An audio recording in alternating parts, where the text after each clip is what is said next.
Okay, cool. All right. So let me bring you all in. Welcome back, Film Noobs. I think this is episode 80 for us, and I am like so excited because today we have three special guest stars, and I mean guest stars because I've looked at some of their filmography and I'm like, man, dude, they're rising quick. Their movie is badass. It reminds me a lot of where I started, but a really higher budget, which I'm like, man, we want to talk about this. So let me jump into the today's podcast, and we'll start with introductions.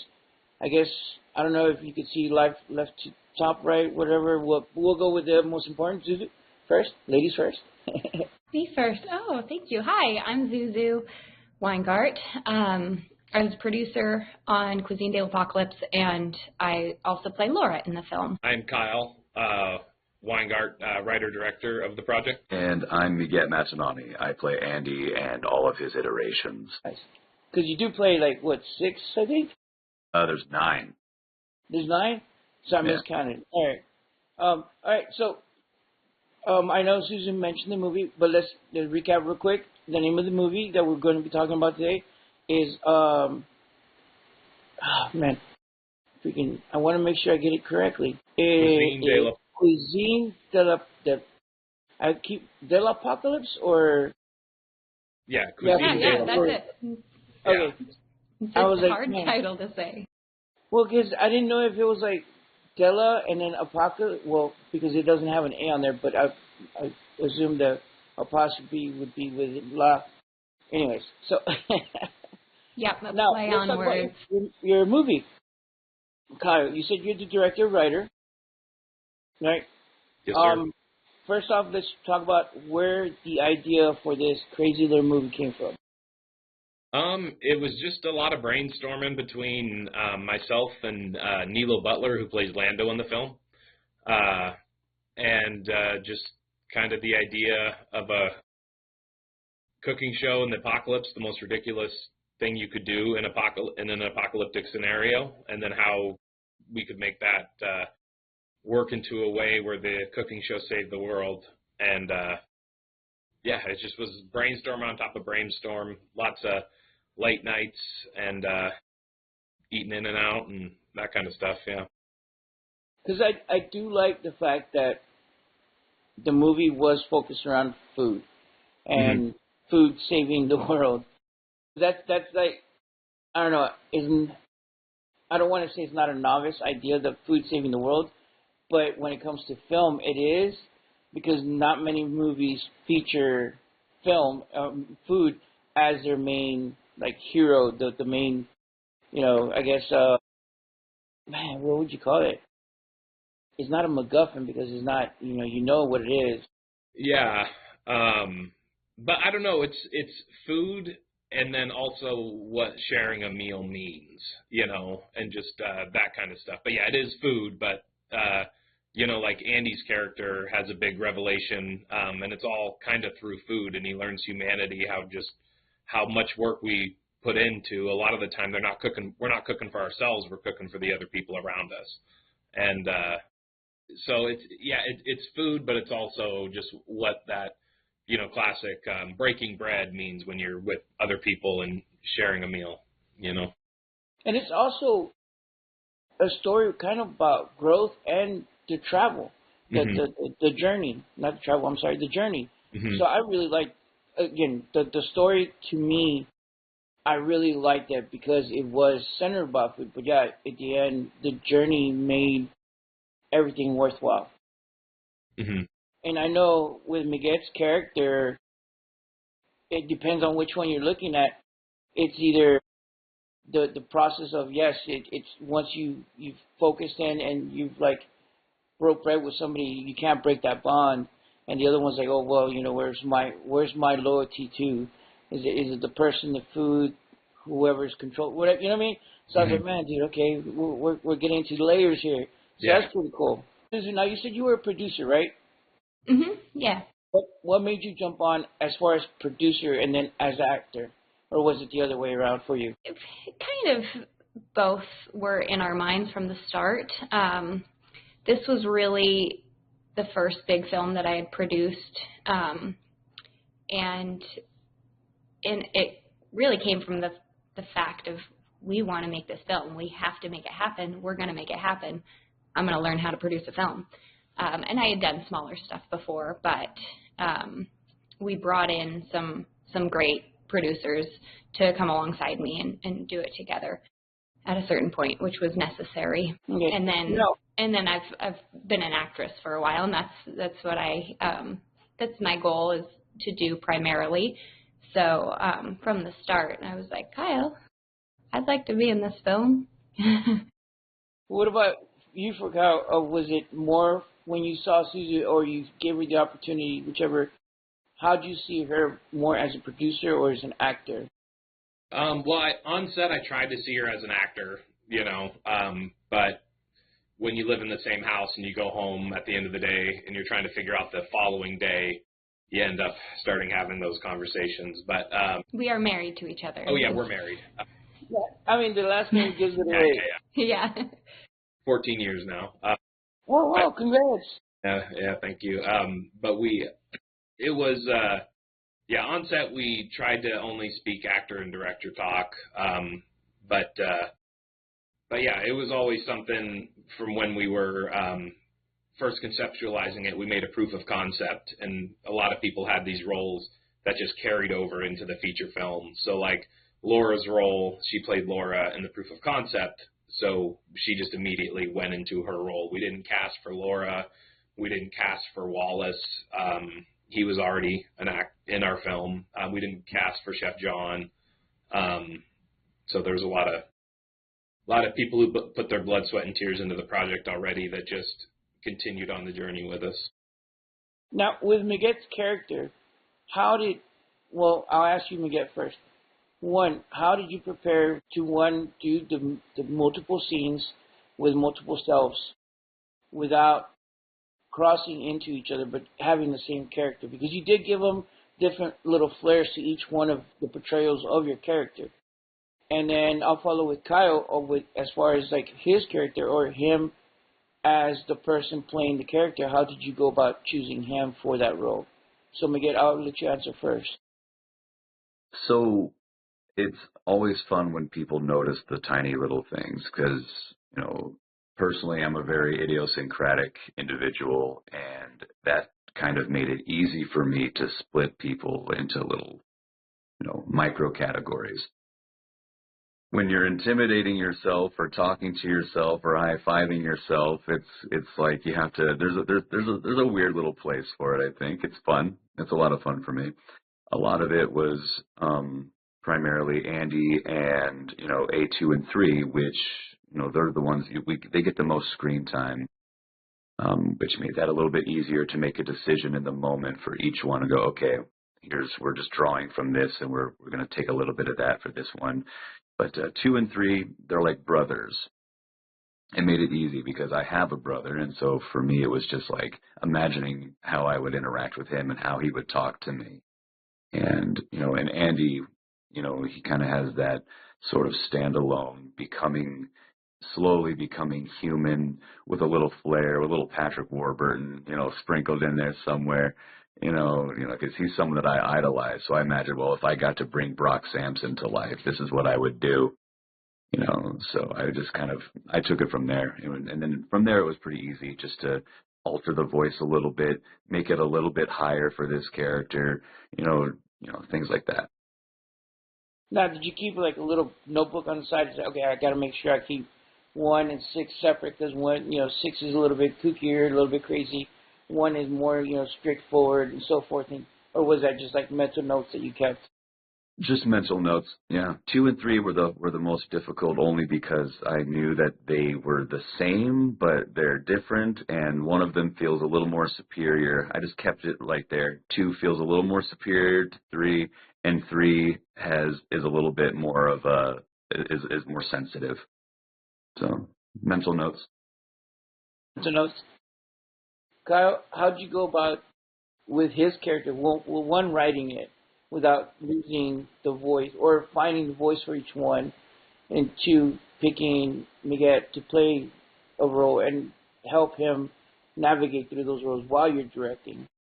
Sure. So it's weird to think about writing this character because now that Miguet's played the part, like he is Andy, So like going back to when I was writing it, I can't help but think that I was picturing him the whole time, and that voice, But when we did the casting, we did an open casting call, and that was during COVID, so there wasn't a lot of in-person auditions at the time. But we did have in-person auditions, and Miguet came in and gave a hell of an audition, and I still remember it. Miguet, I feel like you remember it. I remember ruining it in the funniest way, yeah. Yeah. But it was nice, too, because in that moment, we, played. Hold on. You can't just say that and then move on. It's like, you got to tell the story a little bit. I'm sorry, Kyle. I didn't mean to cut you off. Wait, can you lead in with that? I want to know the story. Do you want me to tell it, Kyle, or do you want to tell it? Yeah, go ahead.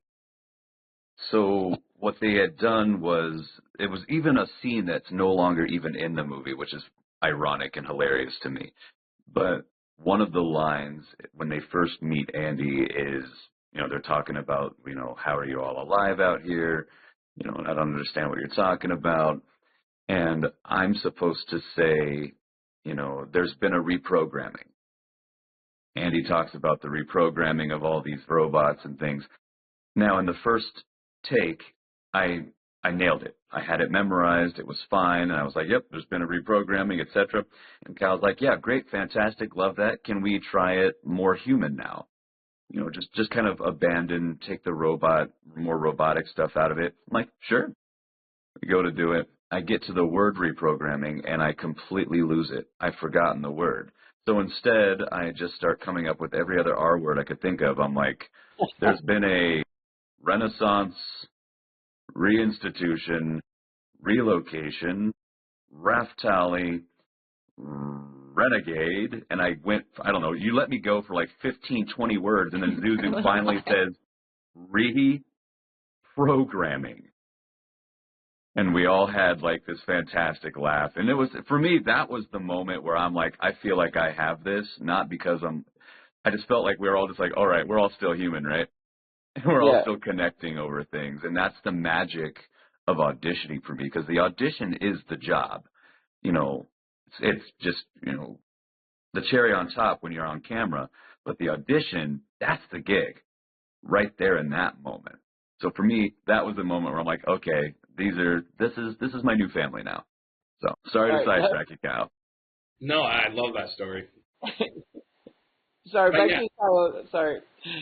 I'm just on that moment. It was kind of the same with us, though. As soon as I gave him a little bit of direction in the audition, and he took it and played with it. It was just a thing. I'm like, okay, I know we have a good back and forth. We can work through stuff and try new things, which we totally did a lot of, trying new things on set and stuff like that. So it was a blast, and it was the easy choice. Now, Susie, you've been with Kyle through the audition portions also, or now did you have to audition, or you're like, no, I want to play this role? I did not have to audition. Favoritism. I've had to audition for other things for Kyle in the past. But yeah, I didn't have to audition this time, which was really great. I also felt, I don't know, it was different because, I was coming into it with Kevin Jack, who also did an audition, with Douglas Hall, who also did an audition. Was there anybody else? We were already kind of this Cuisine family because we had made, and Nilo, of course, we had made 2 proof of concept films for the feature film. And I wasn't in the first one, but I was along for the process, and then I was in the second one. So I already felt like I had a good grasp on the character, and coming into it with this family that we've already created, and then adding new members. Now, I want to ask about something that you just mentioned, Suzu, and this is for you too, Kyle. She mentioned that y'all made 2 proof of concepts for the film.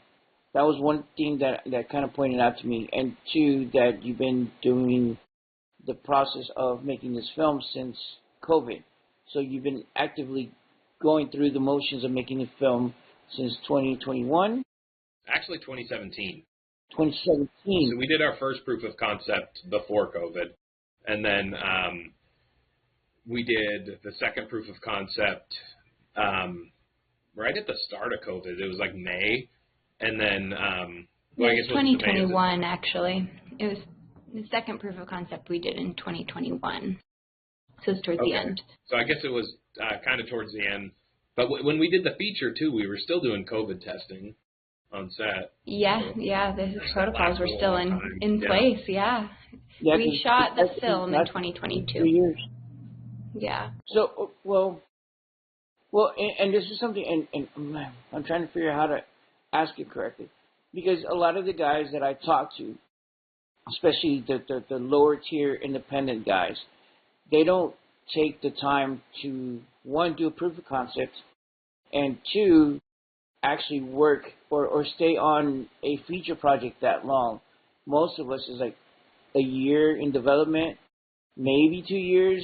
Anything after that, we kind of lose track, and we're like, okay, whatever, fuck it, I'm moving on to something else because I just don't have the time, energy, or money, or all three. And we move on to another, project, and we grow from there. But for you to be on a project since 2017 and actually have it made and into a feature and into distribution, that's pretty cool because, again, you're in that middle, higher tier of independent films. You know what I mean? So how can somebody stay within that track and not lose focus? I would say find an idea that you can't live without. I mean, that's kind of how it was with Cuisine. We made it, and we made our first version, and then the cast was like, man, this just feels like it's something bigger. Like, I don't want to say goodbye to this world. And then we made our second one, and it was just like, oh, man, we need to do more of this. And then we made the feature, and as we're making the feature, like, everybody involved was like, oh, we got to do another. So it's a lot of that, and just also wanting, I really want to see this movie, wanted to see it, not just wanted to see it made, but just wanted to watch something that was fun, silly, and original, which there's not a lot of these days. Yeah. So. Now, your two proof of concepts, they were how long? Well, the first one was 20 minutes, actually. It was kind of like a sitcom pilot almost. Yeah. And then the second one we did was kind of just like a sizzle reel, which was only like 2.5 minutes. That's crazy. Yeah, and I think something to point out is the first proof of concept was kind of like a standalone, possibly pilot episode, but we didn't have any plans to make a feature with it at the time when we made it. And then, like Kyle said, like, that idea just stuck with us and was like, we need more of this. We need to do something bigger with it. And then that's when we decided to make another proof of concept as like this kind of like sizzle reel to pitch to get funding. And thank you, because that leads me into the next question as far as funding goes, because again, you have been with this project since 2017. You did the 20-minute. I wouldn't even call it a sizzle reel or a proof of concept. At that point, it's almost like a little short. And then you went to the proof of concept and then to the feature.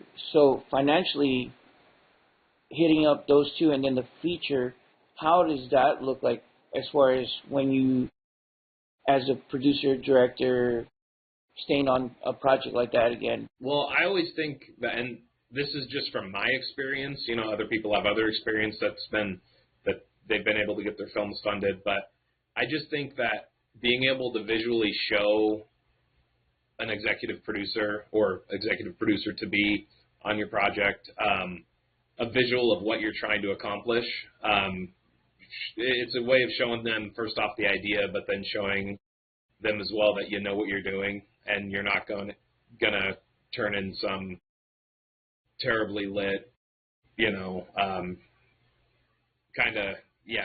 it gives them a little bit of what to expect, so they know what they're getting into a little bit. So that proof of concept, we wouldn't have been able to get funding without a proof of concept in ours. Yeah, I think it really helps to show them, like, this is our idea. It's a bigger version of this. But for the two other proof of concepts, did you raise money for those? No, those were No, out we of our self-funded. pockets. Self-funded. Now, the first one, because it is 20 minutes, almost considered short. How did you go about funding that one? And like, well, you said self-funding, but as far as like paying actors, or was it just one of those like, hey, this is a project of love? You know, would you join in and give me your time? Hmm. That's exactly what it was. We shot it over 2 days, and then we did like one pickup day. Yeah, it was just a couple of actors. Neela Butler, who plays Lando in the feature film. I was good friends with him. We worked at restaurants for a long time together in Montana. And then we both wound up in LA, and he's just like, dude, let's make something. And then Kevin Jack worked with Zuzu, and she was just like, you got to meet this guy. And we brought him in, and then we just kind of sat there and talked about it and agreed, let's put our time into this idea. And yeah, so it was all volunteer, and we supplied breakfast and lunch. Okay. Which, yeah. On the first one, the second proof of concept was more expensive, even though it was much shorter, because we wanted to bring in a full crew and pay our actors and really have something professional looking to show our investors. Because it was much more professional looking than the first one. The first one was shot with and he did a fantastic job, but yeah, just one of my buddies who is a wonderful cinematographer, but he was just working on my DSLR camera, and then we had a sound guy come out who'd never done sound before, so the sound was a mess, you know. So we just wanted a good professional product for the proof of concept. Okay. Now, Miguel, you joined for the feature only? Yes, I actually came on relatively late in the casting. They had almost everyone cast by the time I, came around for auditions for Andy. I think Sweet Melissa still hadn't been cast yet. And it was almost like right at the end, because I didn't hear about it until I was coming off of something else, and I had heard about someone who was working on it. I'm like, can I come read for them? And she was like, yeah, absolutely. And it'll be in Missoula. I was like, live action. That was something that I had not experienced in a while, was a live audition. So, yeah, Okay. I love live auditioning. Now, that's one of the things that I do have to ask you also, because I do have, besides filmmakers, I do have a couple of actors, and one of the other film noobs, he's an actor first, and so he's learning the behind the lens stuff for this one film that we're working on. And he's like, dude, it's so crazy because I never thought of a lot of stuff. But let me ask you a couple questions as far as an actor goes, because I do have follow-on questions for Kyle and Suzu. As far as preparing for a role or live, I'm sorry, my cat's like being messy. As far as live auditioning versus doing video conferencing for you as an actor, how do you prepare, if you prepare differently, and which one to you means more as an actor? So they are very different, absolutely. Because when you're doing it on your phone, you're recording it and sending in an audition, you have no idea how many times an actor has recorded it. It could be 100 takes. It could be, 50. You have no idea. I like to try to do it with between 1 to 3. You give an A, a B, and a C take. It's common in voiceover as well. A, B, and a C, and then go with that. However, a live audition is really great because it's like stage. You only get really the one chance. You can do it again. You can be asked to do it again, but I've had auditions that were absolutely horrible, where you're just like, wow, that did not go well, and everybody knows it, Yeah. But I go in there and you just give the best. You just give the best. You give the truth is what it really is. I always like to talk about how, actors, we're not selling hypocrisy, we're selling truth. And you go in there, you tell them the truth, and you hope for the best. And, you did the job, and that was the job. But recording is just different. It's where the industry is now. unfortunately for me, that's where it is. You know, you don't get to go down to the studios anymore, but you work with it and you be honest. The honor system, you know, most of the time my auditions, I'm like, this is the first or second take. You know, try to give the most honest one instead of sitting there trying to work. Because then you're kind of cheating, and you're like, well, you know, I gave this audition. I had a friend who auditioned for a thing, and he put his heart and soul into the recording, but he kept doing it over and over and over again. He's like, oh, it's just not right. It's just not right. It's just not right. And when he finally did go to a live audition, it kind of forced him into this box, and he kind of choked on it and was like, this did not go. I was not ready for the questions. I was not ready for the response. So I prefer the live action stuff. Yeah, because I do feel you on that, because even when we've gotten auditions, sometimes we have to ask for more, not because, and I'm not trying to be mean, not because it's a stellar performance, but because it seems so sterile. Like they've done it so many times, and now it sounds like, oh, you're just reading the lines, and that's one of the life right out of it.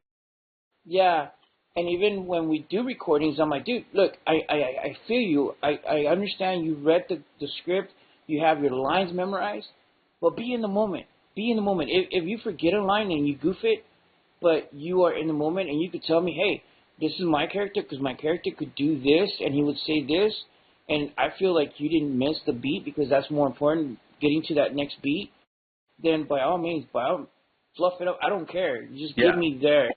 It's God forbid somebody make a choice. You know, yeah. That's how I look at it. You know, we're human. Yeah. And I think it's that humanity that sometimes we forget, even as whether you be an actor or director or anybody in the process of making the film. Susan, how do you feel about that? Oh, very similar stance. We lived in LA for a few years before we moved to Montana, and that I was auditioning a lot. I wasn't booking a lot, but I was auditioning a lot in person, and there is something like that feeling that comes with that. It's a little daunting to go into the room and see all the other people that look very similar to you auditioning for the same role, but getting like the face-to-face time with a casting director is, I mean, that's so valuable in itself. And then just the feeling that comes after. It's like, whew. Yeah, I miss that. We don't have a lot of in-person auditions. There's a few that come around. On the other side of that, though, living in Montana, self-tapes, the fact that the industry has turned to self-tapes opens up a lot more roles for us actors that are out here. How's the industry in Montana for you? It's pretty good, actually. There's much more going on than I realized before we moved here. Kyle and I are both from here, but we lived in LA for a while, and when we moved back, we had plans to start our own production company, which we did, but we also found a really cool film community. It's fairly small film community in Montana's very large state, but very talented people on both sides, behind and in front of the camera, and you end up working with a lot of the same people again and again, and it's kind of cool to become that film family. Kyle, for you as a director, and it's something that, you know, me and Miguel were talking about, the trueness, the honesty of the actor in front of the camera or when you're working with him. Yeah. I mean, well, like, for example, this story that Miguel told, that whole kind of him rambling off the R words and then us playing with it and laughing, having a good laugh and having that connection would never have happened with a self-tape audition, you know? And there's a lot, there's a lot of also just, and I'm sure most directors are like this, but, like, I like to work with people I like, you know? We're going to be spending a lot of time together. We're going to be throwing ideas back and forth. And if we don't kind of have that connection at all, then it kind of, I don't really want to work with them, you know. I also think just, you know, kind of echoing what they said, you just don't know how many takes somebody did of that, you know, and you don't know kind of where they stood We'll also get self-tapes that have been edited together, and it's just kind of like, we just want to know if you can do the lines and make a choice, like, and stick with it, because that's so huge, because anybody can just read the lines, but it's like, show us that you're making a decision, something that's maybe not even on the page, and whatever that decision is, you're consistent with it, So I do personally like in-person auditions better, but I will say, with like what Zuzu said, there are some casting choices we've made that have been from self-tapes, and we wouldn't have gotten those self-tapes, or we wouldn't have gotten an audition from them if there wasn't for self-tapes, So there's some good and bad, but I always will prefer in-person auditions. Yeah, because now with you, and this is something I was going to get to eventually, but I'm glad we're on that part right now. You had a lot of really, really good talent, but you also had some people with names attached to your film.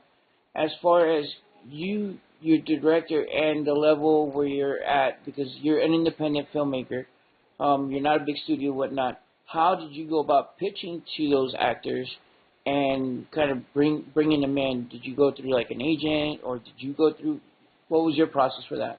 They were pretty much just personal connections to the producers, and just sent the script. And as the writer, I'd like to think, well, they just loved the script so much that they wanted to come aboard. But I didn't know how much else besides that was there, because like Sweet Melissa or Natasha, Sweet Melissa didn't get cast until 2 weeks into production. So we just had one of our producers just kind of looking for the Sweet Melissa, and he was like, well, what about Natasha Leggero? And I'm like, well, if you can get her, yeah, and then she, that'd be amazing. And then she signed on, and we were like, oh my God, here we go. So she's coming. Amelia was kind of the same way. Kevin Sorbo, I had, it was, another personal connection to one of the producers, and he read the script and had some thoughts, and we kind of had a little bit of a back and forth, and he wanted to come aboard. So now on set, because I've seen this before, working with different level of actors, people tend to be starstruck, and they're like, oh, okay, cool, because he's Hollywood, whatever, I'm going to let him just run the scene however he wants, yada, yada, so forth. But then it comes down to your regular actors, and they're like, no, I want it this way, da-da-da. Was there any, sorry, my cat, was there any kind of fine lines that you're like, okay, I know he's an actor, like Hollywood, whatever, he's had all this experience, I have to maintain some focus, but at the same time, no, this is still my project, and this is my vision that I have to maintain, and how did you go about separating that? It was, honestly, all three of those guys were so like humble and professional. Like they kind of came in, so how do you see this? And I'd kind of give my, thoughts. I'm like, but what do you think? And they'd be like, well, like Kevin Sorbo's like, well, I want to carry a scythe into the fight. I'm like, all right, let's get you a scythe. And then Emilio was like, well, do we have some sort of army helmet I can have and maybe a sword? And we're like, dude, we got you. We have both those things. But other than that, they just kind of, came in and, there was, I was a little like, oh gosh, how is this going to be, directing people who I've watched before and don't have a personal relationship with. Once we were all working, there was kind of no time for that. The only person that was starstruck, and we used it for the film, was Kevin Jack, the chef, with Natasha Leggero, because he was like, no way, you got Natasha? And he's just like, that's insane. He's like, I don't want to meet her. I want the first time on screen when I see her to be the first time I've ever met her. And so we let that happen, and so his look of like, holy crap, it's Natasha Leggero is completely legit, because he had never met her before until he was acting in the scene with her. Really? So when they open the door and she's there, and he's just like, oh my gosh, and he just starts fangirling out. That's really his. Yeah. Had you guys met her, Maggette and Zuzu? I don't think I briefly had. met her before. I saw her from a distance, and we didn't have a big interaction. My reaction to her wasn't supposed to be very kind in that moment, so I did have a chance to introduce myself before, which I think was helpful. Because you in those scenes, you're kind of a little I do not like her. No. Yeah. I was like, oh man, that's so bad because she's a sweet person, whatnot, and you're like, I don't like you. Yeah. Giving her an ugly look. Yeah. I'm like, I know. I hope that's real acting. Yeah, she's great. I love Natasha. Cool. Yeah, because I mean, here in Texas, we do have some guys that come and migrate here, and they make their home here. And so we have some of the actors kind of make their little round table through some of the indie guys. But it's always interesting to see how everybody reacts to them. Because, again, I mean, we grew up watching them, and now that we're in the industry, or we're being part of the industry, because I've considered myself a filmmaker. I might not be at their level, but I'm still a filmmaker. And I don't know if other people do the same or how they feel like it, because I know one of the questions I always ask is, like, the imposter syndrome. Because we are independent guys, it's like, how do you deal with the imposter syndrome? You know what I mean? How do you deal with when people start rating you and they're like, oh, this actor sucks because, they don't know how to act. I'm like, no, they were playing a role. It's not, you know what I mean? Or it's like, oh, this director, he's a new guy. He doesn't know what he's doing. He's fucking $2 film. Like, well, no, motherfucker. You make a film. See how much it costs out of your pocket. You know what I mean? How much to raise money, So where do we draw that line?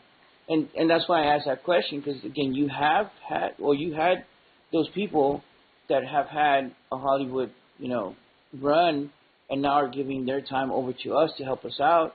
How do we deal with stuff like that, whether it be as part of your film as a director or as a producer, and then later on they're like, oh, well, they outshined in your film. Or, oh, why did you do that? Just to carry a name so you could get distribution. We're like, yeah, yes and no, yeah. I honestly think there just wasn't a whole lot of time on our side or their time for that, So they all came out and they were just kind of pros. They had a blast. Everybody liked working with them. And, I mean, Emilio, when he was officially wrapped, everybody was asking for autographs. And so he, sat down at the table, pulled out a Sharpie, and it was like Comic-Con, and he was sitting there signing everybody's stuff. Yeah, Natasha's scene was a little smaller, so there wasn't a lot of cast around. There was no background actors. So when she was done, she gave a nice speech saying, I didn't know what to expect when I came to Montana to film a movie. She's like, but you guys were organized, and luckily we were organized at that point, because the first few weeks were a mess. Really? But yeah, so they were just great, Yeah, and also we were very lucky with all of our cast, but in the sense of the indie film world, indie films, sometimes people look at them differently, and especially with Cuisine, it's silly, it's fun. Some people don't get it, and if they watch it and they have negative things to say, it really doesn't bother me personally, because I'm like, well, you didn't get it. It's like all of those things that you're saying, yeah, it's what makes our film unique and lovable, and you don't get it, and that's okay. Yeah, you're here to entertain. That it's entertaining. You're not supposed to think any deeper into the film. It's an entertaining film, Yeah, because that's one of the biggest things. Like, I know my first film, there was one review. This dude had the time of his life, I guess, sitting there and writing this page and a half review on how horrible my film was, how all the actors were flat, and the lighting sucked, and how people speaking Spanish and English are stupid. And I just spent a lot of time on this page and a half review. But then somebody put it into perspective. They're like, you have to be grateful for that, because he took the time and he's rating you at the same level as a Hollywood film. And I'm like, yeah, but dude, it was a horror. He goes, yeah. But think about it. He took the time to watch your film because he nitpicked the shit out of it. He like horribly nitpicked it. And I was like, okay. He's like, yeah, so he's thinking you should have been at a higher level. I'm like, it still doesn't help. It still didn't make it any better. Still hurt. Yeah, it still hurts like a mother. I was like, oh, dude. Especially because it was my first film, so I didn't know what I was doing. I was like, well, let's make a film. Can we make a film? You know what I mean? Yeah. No, I know me and Zuzu's first film that we did was a feature. It had aliens in it, but the idea was that we didn't see the aliens. And, yeah, we got tore apart in one review. They're like, there was no aliens in the movie. It's like, well, yeah, we didn't have the budget for aliens. Yeah. I'm like, I could only do so many zombies without any money, because zombies do take money. Yeah. And I thought it would be easy, but no, zombies they take money. But yeah. Now, for you, as far as an actor goes, review-wise, how do you deal with that? I really don't mind at all, because like what you sort of covered there was, it's not that no press is bad press, because the truth is, if someone watches the movie and they don't enjoy it, it's okay for them to feel this way, because, hey, you watched the movie, not your style, not your cup of tea, whatever, bottle of vodka, whatever it is. But when someone has an opinion, like directly about you, or in this case about me specifically, I relish it, because it keeps me grounded. Because we, as actors, we have a really hard time, because we're selling a product. We're selling ourselves. So you don't want to go too far. It's basically like the way Bruce Lee talked about fighting, where he was just like, if I tell you that I'm really, really great, then I'm just this pontificating fuck, and that's like, whatever. It's my ego. But if I tell you that I'm no good, I'm lying. So somewhere in the middle, can you call yourself a good actor, a bad actor, having an opinion about yourself? If I believe in the performance, then I can convince you, I can show you that, hey, you can believe in this too. And so ultimately, if someone doesn't like it, it's not because I did a bad job. Maybe. Okay. It can be because I did a bad job. Yeah. You can be a bad actor. You can do it. But I don't know. I guess all that to say, it doesn't bother me. I relish someone saying I didn't like it, because then I can say, oh, well, what didn't you like? And if they tell me, I can take that and I go, okay, now I'm mindful. And that's just another thing we put in our head, and it's just another thing we add to the roster. We go, okay, this is me, someone who I don't know. And I think that's why I enjoy it so much. I don't know if you feel the same way, Zuzu, but when someone I don't know has an opinion, and it's honest, and it's completely just their opinion, I don't know you from Adam, I like that, even if it's bad. Yeah, I like understand that totally. Yeah, because it makes sense, because all your friends are always going to tell you, oh, man, you're such an awesome movie, such a great movie. You're like, no, I know it sucked. Tell me. Not my friend. Tell me how I can do myself. My friends are complete jerks. My kids,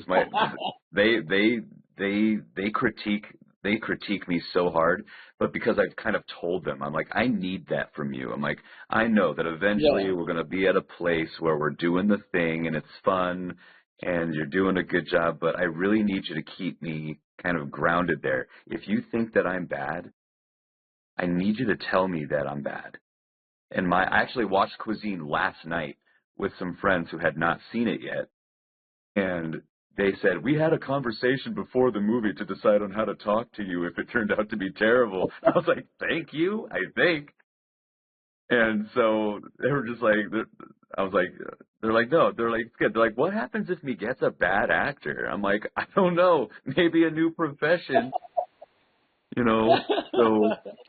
So on that note, I'm like, I know that I love what I do. So at the very least, I'm enjoying myself.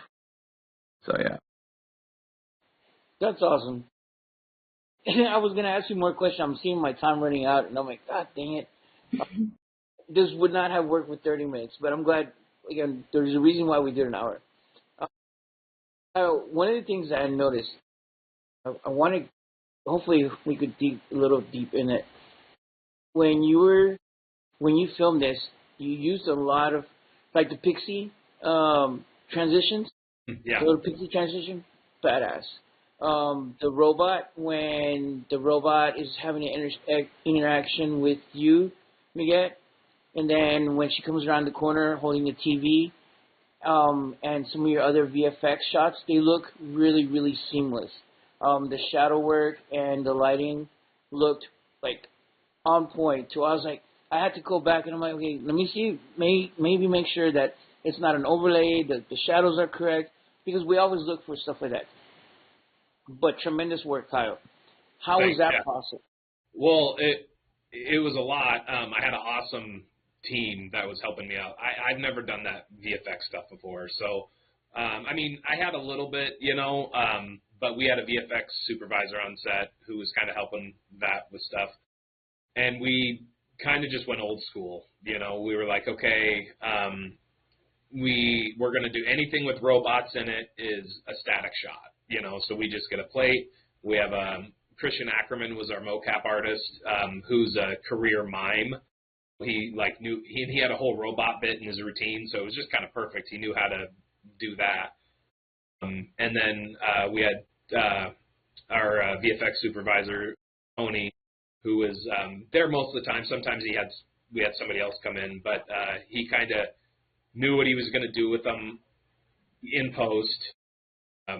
He just cared a lot, So he, I think most of the shadows and stuff were Christian's shadows, but the mocap artists. But then, they would just go in and get a 360 of the whole thing. So like all the reflections on the robot were, from where that 360 camera took the picture, which was, right where the robot was standing. And so all the reflections were legit from the environment. And it was a lot of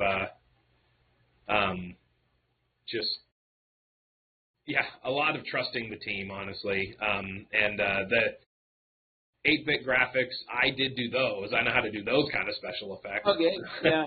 So those I created, and just in a way to kind of inspired by Monty Python and the Holy Grail, how they would do these cheap animations and stuff like that to tell a story they didn't have budget for. And it was kind of the same thing. We didn't have money to show a destroyed Los Angeles. We didn't have money to show a gargoyle flying up. We didn't have money to show John getting attacked by all sorts of apocalyptic elements. So we just kind of leaned into those. And who doesn't like a good, Super Nintendo video game? Exactly. Yeah. A little 8-bit thrown in there. But the melding of all those assets in your film made the quirkiness work so well. And I think Susie pointed out in the fact that it's it's those little intricacies that y'all sprinkled throughout the thing that it's meant to be that. It's a silly, quirky, little fun film. Mm-hmm. And everything that you throw in there, the little quirky little sprites, the way the actors interact on some of the lines, I was like, oh man, that's a really cheesy line, But it was funny because it worked within the world, and everybody bit into it. And I think I like that the most, the fact that all your actors bit into the world, and you could tell, as opposed to it was either an overacting or it was fine, I guess I'll pretend like I'm being chased and whatever. No, everybody bit into that scene to make that world work. Yeah, totally. And when we would have production meetings, in coffee shops, some of the things we would be talking about were if anybody can hear us right now, they're gonna think we're having the weirdest conversation in the world, because the zombie eats the robot, and then Kevin Sorbo, and things like that. But no, they all. The main cast was in it from the beginning, but I did have a little bit are these guys going to come in, and the bigger names and kind of, like you're saying, bite in, and they totally did, every single one of them. It was a blast. Man, it seemed like a blast, and I enjoyed the movie a lot. now that we're running out of time, because I don't want to go over and take advantage of y'all's time, because everybody's time is precious, and I thank you for it. I'm going to give you a minute, or about 8 minutes for y'all. Plug in special thanks, shout outs, where we could find you. Again, where if anybody wants to hire you for the next project, where can we find y'all? You know, all that good stuff. So if everyone wants to do that, please go ahead. Not everybody at once. Start. All right, I'll start. So yeah, check out Cuisine De la Pocalypse on Amazon Prime, Google Play, YouTube TV. Give us a rating. We indie films like this just live and die on ratings, you know. And give us what you actually think about it, you know. Which is probably 5 stars, I'm guessing. And then I would also say check out Cuisine De la Pocalypse on TikTok. We have special content just for TikTok from Cuisine with Chef John. That's really nice and inspiring. And then I'd just like to throw a couple shout-outs. Thank you, Michael Kiyomi-Burks. They're the executive producers on this project. They brought this whole thing to life. Without them, we wouldn't have been able to do it. Yeah, it's a film that is supposed to be made to give you that feeling of what it was like to watch a movie in the 90s, you know, where it was an original story and original set of characters that you were like, how the hell are they going to get out of this mess? Yeah, I think we did it. So yeah, to tag on to that, Cuisine De la Pocalypse on all platforms. That is our handle, at Cuisine De la Pocalypse. Also, our production company is 99 Productions MT. Also on all platforms. And check out the film. Super fun. So yeah, I like to thank Zuzu and Kyle, you know, for letting me play. That's really very kind and very sweet of them. As for me, you know, I've got you know, there's not a whole lot you can see on the IMDb. I got a little list there that I'm proud of, and I think eventually it's going to get bigger. I got a couple of things coming up next year, and yeah, I think that's it. Yeah, watch the movie. Yeah, check it out. Go have an experience and go have an opinion. Yeah, if you want to see 9 versions of Maggette. Yeah, if you can't get enough of me, you know that this is literally the place to get too much. So. I don't think it's too much. I think maybe we're going to use, you know, about 9 more iterations. I wake up in the morning and I see myself in the mirror and I'm just like, all right, there's just one of you, right? And you know, as long as you can answer. I don't need to see more than one. Well, guys, thank you so much for being on Film Noobs. I appreciate your time and effort in coming. I really love the film. Kyle, I'm going to reiterate what we said. As far as independent film guys goes, please, our audience, Film Noobs, check out their film. Rate it. Please do rate it. Leave a comment, leave a like, share, because the algorithm needs this. We need it. That's the only way we do survive. We don't make but 6 cents an hour on Amazon, so unless people are watching it, we can't make the next film, and hopefully they do make the next film for this one. I don't know, Kyle. Yes, no, maybe. Yes, yeah. We want to do another one. Maybe even a TV show instead. Dude, if you do, you need to come back and we could talk about that. Yeah, definitely. And there'll be 10 Andys in this one. Yeah, yes. Again, thank you so much, guys, for your time and effort, and great job on the film. And till next, guys. Keep watching film, supporting the filmmakers. So I guess next time we see y'all again. All right, bye, guys. Thank you. Thanks so much. Thanks so much. All right, stop recording.